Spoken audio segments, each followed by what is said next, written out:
Hello and welcome in Nate State Show, July 30th, 2026, our first college football centric show, and we're going to be doing some quizzes today. We're going to be talking through the college football conference rankings. We're going to rank them 1 through 10 in sort of a tier list format, and we're also going to touch on my license plate ratings that got quite a little bit of furor going on Twitter as well, and so we're going to dive into it. We're going to start with this quiz, of course. A lot of pressure on me right now because, if you can't name at least a good chunk of college football teams, pretty much every team, then what are you even doing talking about the sport? So kind of have this out in the open. So a little bit nervous for this, but here we go. We're going to start off with just getting into it straight away. ACC, Big 10, Big 12, SEC, MAC, American, Sun Belt, CUSA, Mountain West, Pac-12, and Independent, listing it from left to right here on the Sporkle quiz. And let's go right now. We are underway. All right. Boston College, right off rip. Let's get Pitt, Syracuse. There we go. Some northern schools. Virginia Tech, North Carolina, probably should have done UNC there, NC State, Wake Forest, and Duke. Carolina schools done. Clemson. Okay, let's hit Coastal now. Carolina and South Carolina as well. All right, heading down the coast, we got Georgia Tech. All right. Florida State. Beautiful. Louisville is in there in the Midwest. Notre Dame, basketball member for the ACC. Let's go ahead and put them in there as well. Pencil them in. Continuing down the coast, Miami is in there for the ACC. Maryland is a Big Ten member now. They're kind of on that same coast. Delaware should also be mentioned there. How about Rutgers, Penn State? We got Pitt already. Temple is in Pennsylvania. Can't forget them. Okay. Missing any schools up north? UMass. Okay. Down there, kind of in the bottom portion of your screen. Oh, UConn. Okay. They're all the way down there. Okay. Cool. Boy, who's that B school from the... Okay, we'll get to that later. Let's go hit Iowa, Illinois. Let's get NIU in there as well. I think they're a Mountain West school now, which is goofy all. Northern Illinois. Okay, Indiana. Can't spell. Indiana. Purdue. Ball State. Okay, how about we just go hit Ohio now? Ohio State, Cincinnati, beautiful. Akron, Kent State, Toledo, that is nice. Okay, that might be all the Ohio schools, unless I'm missing something major. Columbus, Cleveland doesn't really have a school there. Okay. Oh, gosh, I'm missing a state, aren't I? Drat. Okay. Continuing the Midwest, Nebraska, Iowa. Wow, I already did Iowa. Nebraska, Iowa, Minnesota. Channeling my inner Joe Biden there. USC, UCLA, Oregon, Washington State, Oregon State. Filling out some Pac-12 schools there. That's down there, I believe. Okay, that's nice. Okay, so that should be the Midwest. Oh, Cal. Stanford. Okay. Just one more ACC school. Blanking on that for the moment. Wisconsin's in the Midwest. Okay. All right. So there we go. That's a little bit better. Still filling out Michigan State. How about we hit CMU, MUMU, EMU? That's filling out quite nicely there. How about Buffalo? All right, cool. Looking good. Missing a school. End school. Northwestern. There we go. Good old Pat Fitzgerald. He's not there anymore, but he was. He was there at one point. Missing an ACC school. That's going to bug me, but we're going to have to move on. Don't have enough time to play all these games. How about we go BYU? Colorado. How about we hit Colorado State while we're there? While we're in Colorado, let's go hit Air Force. How about Army? How about Navy? There's our military academies. Air Force down there in here. How about that for a MAC school? Oh my goodness. Oh, Bowling Green. Oh my gosh, we've done the MAC, y'all. The MAC is complete. And so missing ACC school. Okay, keep going here. Arizona State. How about we hit New Mexico and New Mexico State while we're down here? Mexico. There we go. All right, flying through it. I just kind of want to stay on the West Coast.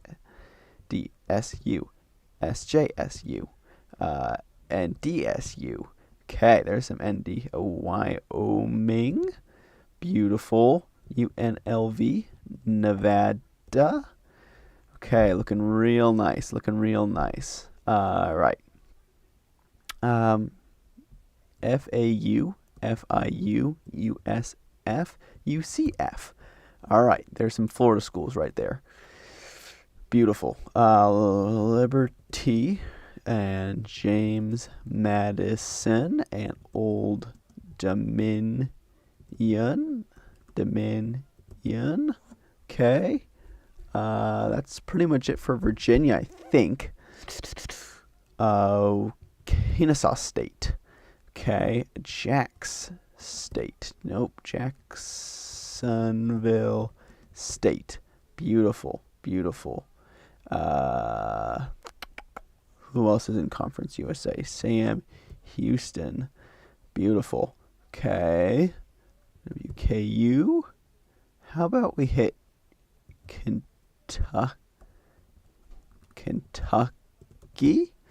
Okay, that's not too bad. Okay. How about we go? Who am I missing in the B's? Kansas State, Oklahoma State, Texas A&M, TCU, Baylor, Houston. Wow. Okay. Good. SEC, Alabama, Auburn, Missouri. How about we go ahead Missouri State here? Ole Miss State. No. MISSIPPI State. Beautiful. Arkansas State. Okay. Cool. Down to just one Conference USA school.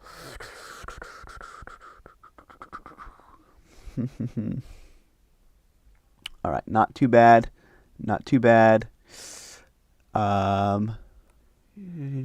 SEC. Missing some later stages there.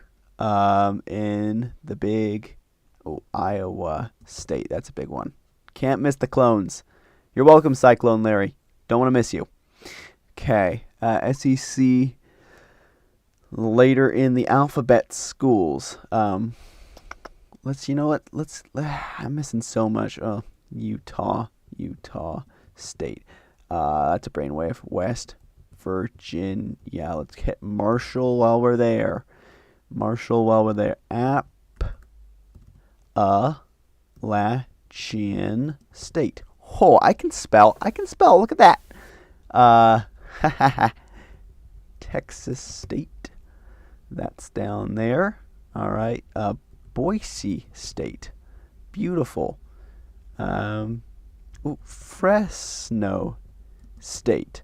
How about the Pac-12 finishing up? Beautiful. All right. Looking good. Army, Navy. So ECU, UAB, Tulane, North Texas. Okay. Not too bad from the American right now. Give me Tulsa. All right. Tulsa, underrated school. Southern Miss. South Alabama. Troy. LA Tech. LSU. Cool. That's clutch. ULM.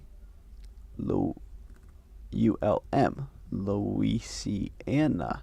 Georgia State. Georgia Southern. Man, just ran through the Sun Belt. What fun. Okay. American. Gosh. Who am I missing? UTSA. UTEP. Okay. Mountain West. Just one left. 9 schools to go. Some of them are power conference schools. Gosh. All right. Liberty. American. Oh, gosh. Who's in the American even? Wichita State's a basketball-only member. Let's see. I'm thinking Midwest.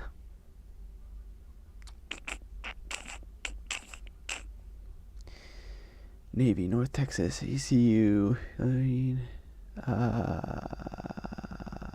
we get Tulane? Yeah, we did. Okay. Goodness. Memphis. Wow. Walking in Memphis. That would have been sad because they're like going to win it this year or something like that. Maybe. We'll see. We'll get into the rankings later. Preseason rankings later. I gotta finish up some of these. TCU. LSU. Oklahoma. Texas. Alabama. Florida. South Carolina. Kentucky. Vanderbilt. Tennessee. I apologize to my Vols. Love the Vols. Love all the Vol fans. That would have been bad. 6 more schools. I don't think I'm going to get this, but I'm going to get darn close. Army. Who do they play? Okay. I'm so mad here. I have no idea who that is, though. Pitt.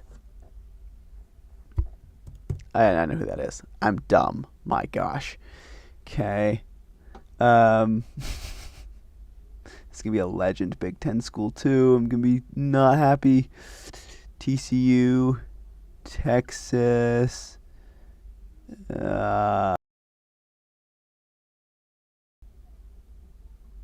State. Okay. Coastal Carolina. Air Force. Army. I don't have it, y'all. Let's see which 5 I missed. Okay. And from the Big 12. Nope. Big 12. Texas Tech. Like the number 1 school in the Big 12. Well, that's certainly something. Charlotte, Rice, Middle Tennessee. Gosh, Hawaii. Okay. I can live with Charlotte and Rice and Middle Tennessee. I can live with that. But Hawaii, that's disappointing. Texas Tech. I mean, how? How did I not get Texas Tech? I got every other Texas school save Rice. Oh, that's frustrating. Okay. Charlotte. I think Charlotte might be the worst team in college football this year. We'll see. Middle Tennessee. I haven't really thought about them a whole lot since they beat Michigan State in the NCAA tournament all those years ago. But Hawaii, I mean, we watch Hawaii here. I do anyway, almost on a weekly basis. I mean, we're looking forward to that Hawaii Week 0 game. That's going to be great, but that's just disappointing that I didn't get them. I wasn't even thinking off continental United States. Didn't even wander out that way.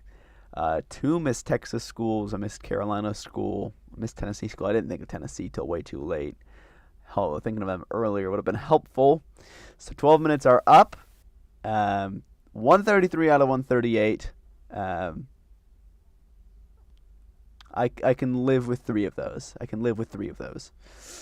The other two, that's rough. That's rough. That's on me. I'm sorry. I'm sorry, Brendan Sorsby. Sorry, Cody Campbell. Don't sue me, please. That'd be greatly appreciated if you didn't.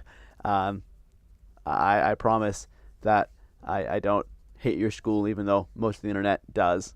I actually like Texas Tech. I feel like just because you have money, that doesn't necessarily make you evil. Although the Brendan Sorsby stuff definitely didn't help you out too much, and I'm thankful he won't be playing, but I still have a little bit of a soft spot for Tech, no doubt about it. Rice, I couldn't tell you a single thing too much about Rice other than their name, the Owls, and they're in Houston. I mean, that's about it.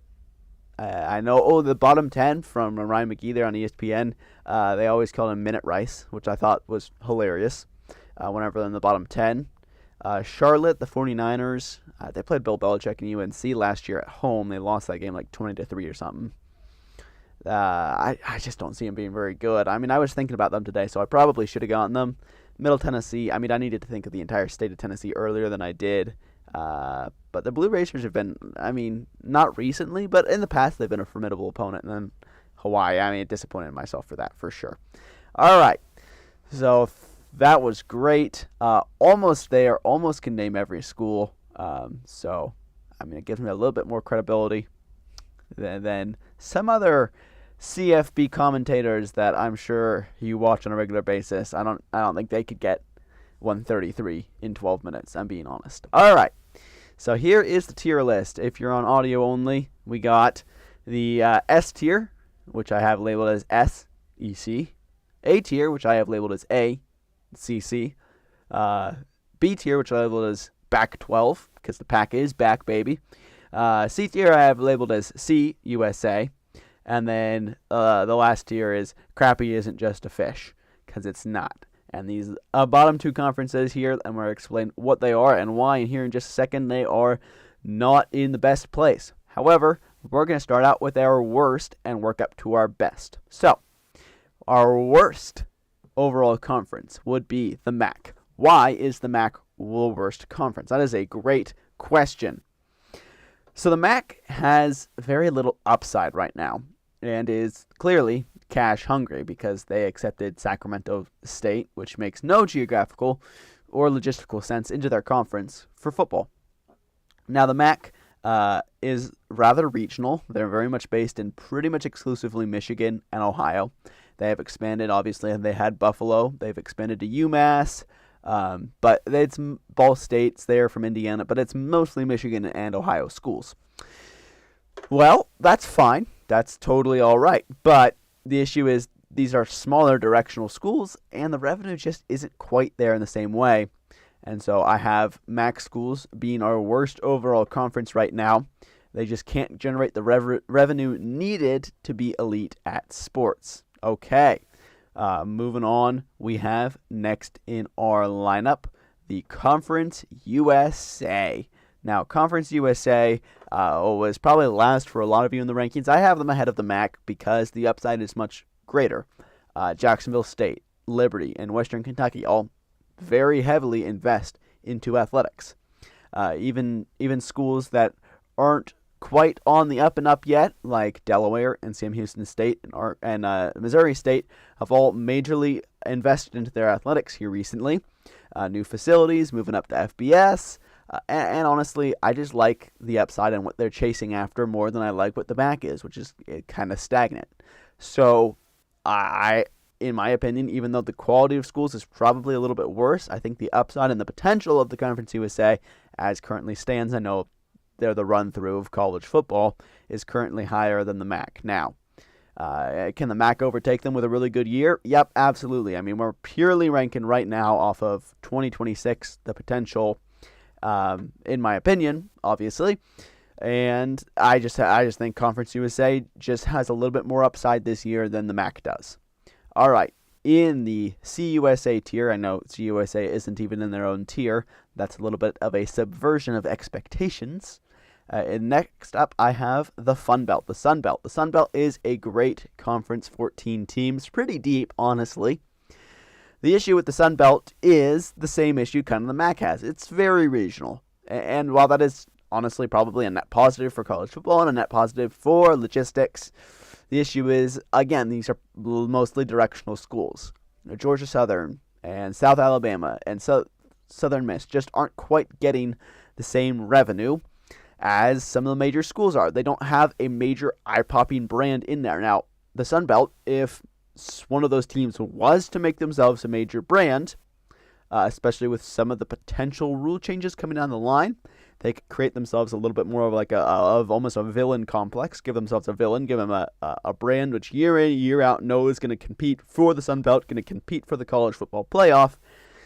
And then the Sun Belt from there will have a little bit more recognizable as a brand because they have that one big brand, kind of like Boise State did for the WAC. And they have that one big brand. The conference is easily more recognizable. And so, I mean, there's a couple of ideas of who that could be. James Madison could be there for sure. They have the money and the resources and the facilities to do it. Harrisonburg is quite a nice college campus. Marshall has wanted to be that school for ages. We could see someone like Troy, who has had a lot of success recently, become that school as well. But somebody has got to crack into the college football playoff consistently. And right now, just because there's a couple other G6 now conferences above it, that's only going to get tougher for the Sun Belt. But the Sun Belt did make it last year, so there's a positive. And also in this tier, I have our new revamped Mountain West. Now, the Mountain West is rebuilt completely top to bottom. The Mountain West went through a lot of changes because the Pac-12 raided them. The Pac-12 took most of their good schools. San Diego State is gone. Utah State is gone. Aforementioned Boise State, they're gone. They don't have these great schools that they had at one point. They are left with kind of the remnant. Nevada, UNLV, New Mexico, although I think New Mexico is quite good.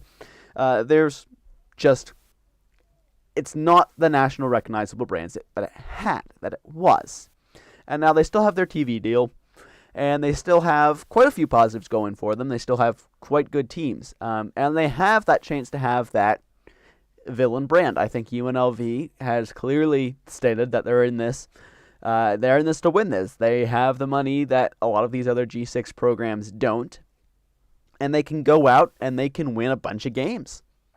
And I think with the scheduling that they put together this year, they have the potential to certainly make the college football playoff. I know we were talking about them like that last year as well. Obviously, that kind of fell apart when they went to Miami of Ohio, but I think UNLV has a chance to become a G6 program that we all respect, just do the finances side of things. You know, Las Vegas happens to have a lot of cash flow. There happens to be a lot of rich people around Las Vegas. They'd love to take little underdog UNLV big places and stamp their name all over the college football world. So, absolutely, UNLV can be that team for the Mountain West. The Mountain West can grow into that brand.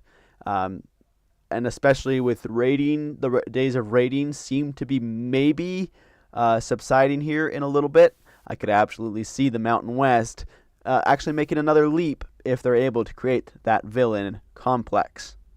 Okay, in the next tier I have the American. The American Conference used to be the American Athletic Conference. That's not a thing anymore. Now it's just the American. They have a mascot. Soar the Eagle. Soar the Eagle doesn't know how to act. John Gruden's a better actor than Soar the Eagle, as we've seen from the video. That's not a great start. But what's better about the American Conference is they are super physical. Like, this is one of the more physical conferences in the country, and I mean that. Because you just have so many teams that are just so close to each other in skill level, and the recruits are better than they are than at the Sun Belt Conference USA, the MAC, and probably even the Mountain West. You just have some better brands in there, Army's in there, Navy's in there. That demands physicality. East Carolina has been a traditionally great G5 program. Now they're probably a traditionally great G6 program, quite frankly. Unfortunately, not playing NC State this year. Would have loved to see that little rivalry continue. NC State didn't want to play it. That is what it is. But East Carolina is gonna be there.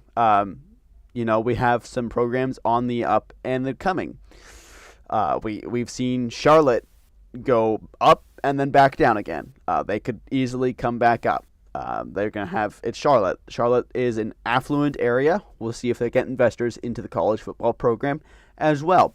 Other schools in there, Tulsa. Tulsa had a great last year. They're looking to build on that this year. Tulane's still there. Tulane made the college football playoff last year. Tulane's a really good program. They're going to compete perennially for it. Memphis is in that program. Memphis has wanted for ages to make a major college football game. It hasn't happened, but they're in a position to be able to do it. The American's strong enough to be able to be consistently that conference that sends the team to the G5 from the G5 to the playoff, as long as the rules stay the same. And so all these American schools are potentially on the verge of making the conference better if they continue to win. Honestly, the American, just due to recruiting, local ties, and bigger brands, is ahead of the four that I have under them: the Mountain West, the Sun Belt, the Conference USA, and the MAC, of course, as well. The American has a chance to climb rather than to fall, in my opinion. I think they're more likely to be a riser than a faller here in the G5. Obviously, the American started here because they took they were able to take pretty much all the schools from the Big East. Then they got completely raided, dropped them way down, cut them at the knees. They're rebuilding again. I like what the American is doing, but so the Eagle has got to learn to act better. All right, so next up we have the Pac-12. The Pac is back. 8 schools. Should be a lot of fun. 9 schools for basketball. Gonzaga. I actually think that's going to be one of the best basketball conferences in the country. Easily the 5th. They're going to compete with 4th year in, year out. The Pac-12 is, well, I should say the Pac-8 is going to be a pretty good football conference. The issue they're going to run into is most of the schools are about the same skill level. And so Utah State's going to beat up on San Diego State, who's going to beat up on Boise State, who's going to beat up on Fresno State, who's going to beat up on San Diego State, who's going to beat up on Washington State, who's going to beat up on Oregon State, who's going to beat up on Texas State. And right now, it's just kind of a circle, and they've encouraged that. They've encouraged that parity within that conference. And they've set up the rules so that they're going to be really successful doing that. And they're going to be able to harp on the fact that that parity means the entire league is really good, and because the entire league's really good, we therefore must be able to send a team from the G5 to the playoff, G6 I should say, to the playoff, because we're so good. It's kind of like the SEC mentality from the Pac-12, and it's really smart, actually, what they're doing marketing-wise. And they've marketed themselves very well, and they're not wrong. Some of these schools are going to be very good year in, year out. San Diego State is going to be very good year in, year out. They've invested heavily into facilities. That new stadium, Snapdragon Stadium, pretty nice. Boise State always feels like they're there. Utah State is really well set up for the future as well. They have Crumble Cookie on their side. Yeah. And so the Pac-12 is going to be right there year in, year out with the American. Those two are primarily going to be battling for the spot in the G6 playoff. And we'll see what happens between those two teams. Conferences, I should say. But right now I have the Pac-12 slightly ahead of the American. Okay, so that brings us to our next tier. And this is going to surprise some people. But 4th overall, I have the Big 12. Ooh, okay. Now we're getting a little hot takey. You might think, but here is what I say. I think potential and upside as far as conferences go into this upcoming year. I think the ACC has more upside. In fact, I'll just go ahead and slide the ACC right there. I think the ACC not only has more upside, I think they have a lot more upside, because the Big 12 doesn't have a team that can win the title, and the ACC very much does. And I think that matters a whole lot, because Texas Tech got hamstringed, obviously, by the Sorsby stuff. Now, Will Hammond is going to be a capable starting quarterback, but not a national title winning starting quarterback. Darian Mensah for Miami can be absolutely a national title winning starting quarterback. Also, as far as middle tier brand goes, I think easily Louisville can go band for band with someone like Baylor, with someone like Houston, with someone like TCU this year into the future. Virginia, same type of deal. Duke, I just think the ACC's middle tier is the same as the Big 12's middle tier. The lower tier of the ACC is worse than the lower tier of the Big 12, and that gets factored into consideration as well. But the top of the ACC, I think, is slightly better than the top of the Big 12. I think the top of the ACC can win the title. I don't think the top of the Big 12 can. And I think it's, quite frankly, that simple. That is who I have right now, starting from 10th to 3rd, MAC, Conference USA, Sun Belt, Mountain West, American, Pac-12, Big 12, ACC. And now, the big reveal. And this is, again, based on potential going into this year. This does not factor in the last 10 years, 20 years, 30 years. It doesn't factor in the last 3 years either. This factors in purely of what I think we have top to bottom from these two conferences going into the year. Now, SEC Media Days was last week. Big Ten Media Days is this week. They're clearly in a quasi-relationship, yet we're still beefing, we're fighting, but we kind of like each other. They're in this kind of weird relationship right now between the SEC and the Big Ten, where they clearly think they're better than everybody else, but they also kind of still hate each other because that's kind of how it's always rolled, and so they don't really know how to feel about each other. But I know how to feel about them, and I think, right now, the best conference in the country is the Southeastern Conference. The SEC, to me, is the number one conference heading into this next year. Now, why is the SEC the number one conference? And this has to do quite a bit, and this is, again, just a purely football list for this upcoming year. This has, again, to do with, honestly, draft picks. Because I'm looking at talent, I'm looking at guys who can send to the league, and I'm looking at these SEC quarterbacks, and I'm looking at these SEC cornerbacks, and I'm looking at these SEC big old linemen. I'm thinking, yeah, that's really, really good. Because a lot of these times, these big football players still come from the South. The South still has the best football culture overall in the country. And the Big Ten has basically come in because they have the most money, and they've begun buying these football players from here, from there, from everywhere, and they're just taking away from the SEC. They're just chipping away because, again, they have more money. The SEC's money is mostly tied up in car dealerships and just local businesses. The Big Ten, you have LA, New York, and Chicago. All three of those are Big Ten markets. And because of that, you have bigger money at play. And the Big Ten is showing it. You have Seattle as well, I'd like to point out. That shouldn't go unmentioned either. And so the Big Ten money is just kind of siphoning through college football right now. And so I think this can easily change within the next 5 years, that the Big Ten comes away with the most talent. But for right now, tradition still holds. It's still the SEC. But that margin has gone from thick to very, very thin in a very short period of time, in a worryingly short period of time for the SEC. And we're going to get more into, in the upcoming weeks, the relationship between the SEC and the Big Ten, and who's ruining college football and who's not ruining college football, and if they are ruining college football, how are they doing it? Like, we're gonna hit on all those, and I'll give you my opinion and my take on it. But for right now, we're just purely ranking, and I think the SEC, talent-wise, top to bottom, and I think scouts would agree with me, is still a little bit above the depth of the Big Ten. And it's helped out that the bottom tier schools of the SEC last year, for example, was Auburn, was Arkansas, was LSU. All those teams got a lot better in the offseason, at least theoretically. And, quite frankly, that goes a long way, because I'm looking at the bottom tier of the Big Ten, like Rutgers, and, no, not Minnesota. Minnesota's a mid-tier school, but I'm looking at Rutgers, and I'm looking at UCLA, and I'm looking and I'm going, I mean, did they get that much better? Now, UCLA may have, but I don't really think Rutgers did. Did Northwestern get that much better?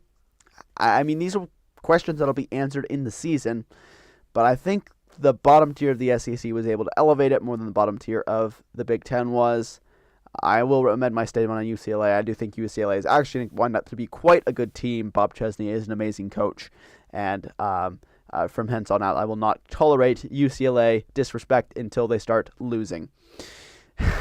All right, So those are our rankings. Again, from 10 to 1, the MAC, Conference USA, Sun Belt, Mountain West, American, Pac-12, Big 12, ACC, Big 10, and the Southeastern Conference.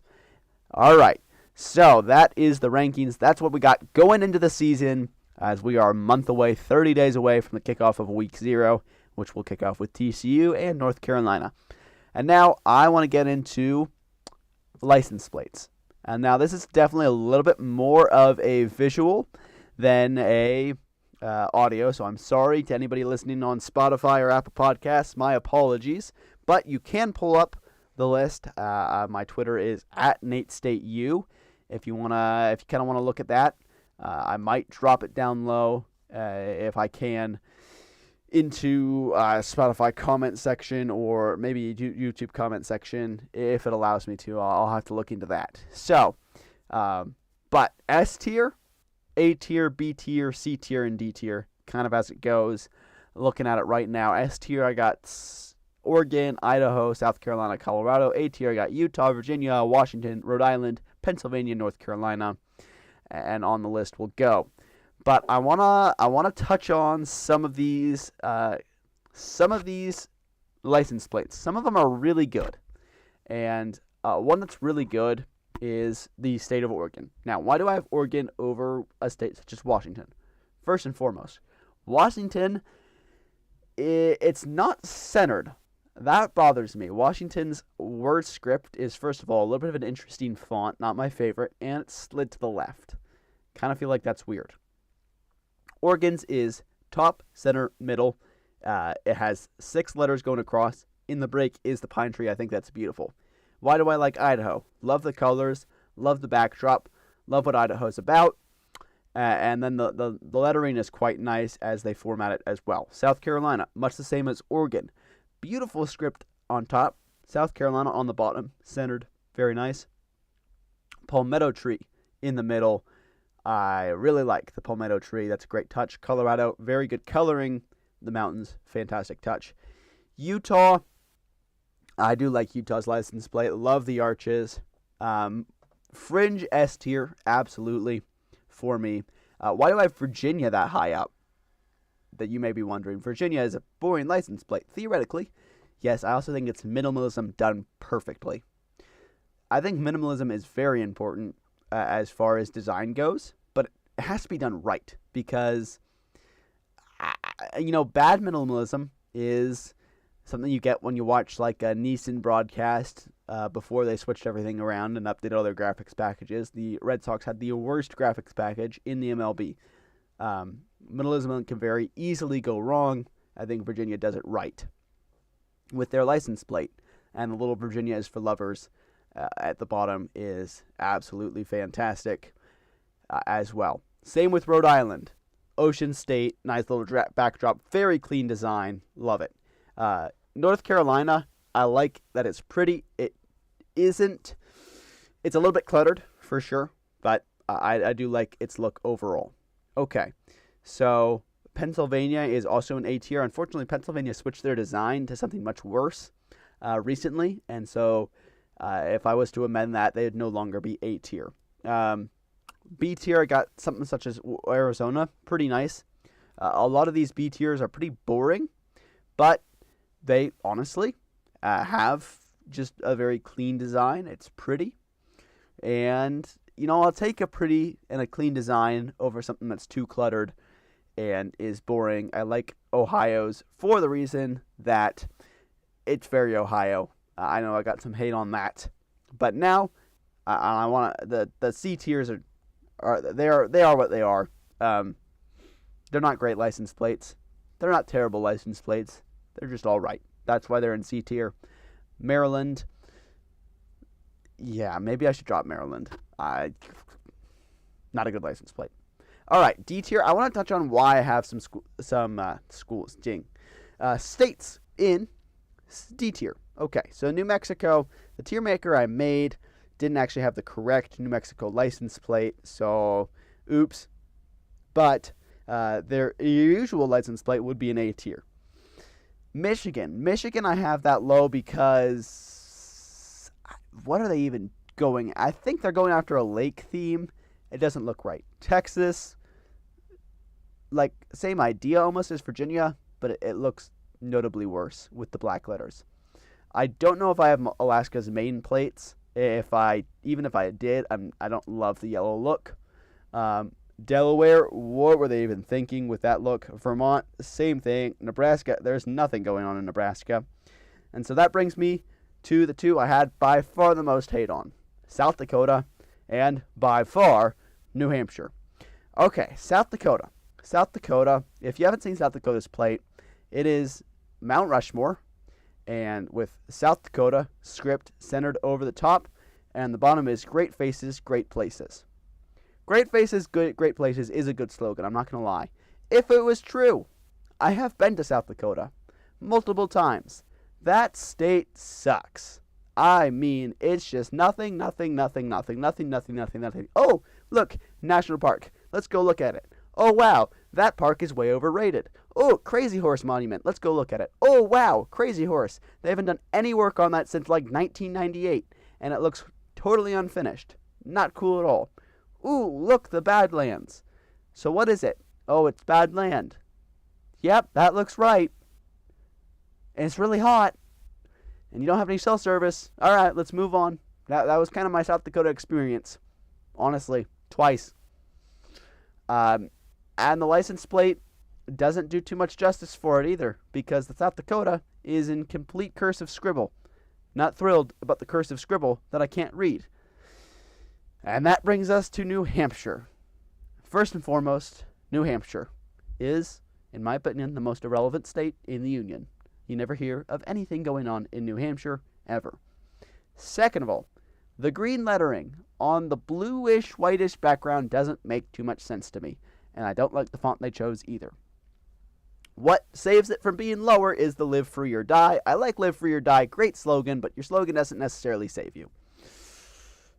The worst part is the font. Oh no, not the font. The font is horrendous.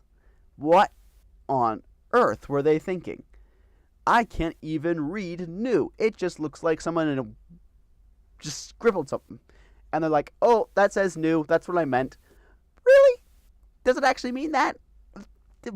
But I can't read it. I certainly can't read it when the car is passing me at 70 miles an hour going the other way. It doesn't make any sense. New Hampshire, even the S on the lower tier, I don't like that font either. Like, the font is so egregiously terrible that it drops it. It's an egregious font. Please never use it again. California has a cursive font. That thing looks nice. Massachusetts has a little bit of a weird font. Even that looks pretty. New Hampshire tried something. It didn't work. Please move on. Please, for the love of everything, move on. Because Live Free or Die is absolutely incredible. But, I mean, your font on the word new gets you so many points docked. That is awful. If anybody from New Hampshire, anything, is listening, please listen. Please make note. Keep it in your mind and complain about it, because I don't live in New Hampshire and I can't really do anything about New Hampshire, but please change that. That's awful. Signed, me, and hopefully quite a few of Americans who actually have sense when it comes to fonts. All right. So that just about does it for the Nate State Show on this July 30th.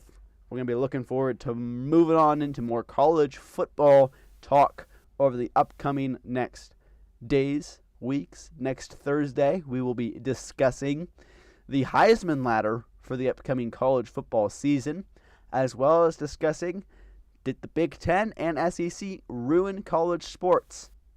It's going to be some hard-hitting topics. So looking forward to talking with that with y'all next week. We'll go live at 5 p.m. Eastern next Thursday right here on the Nate State Show. So tune in for that.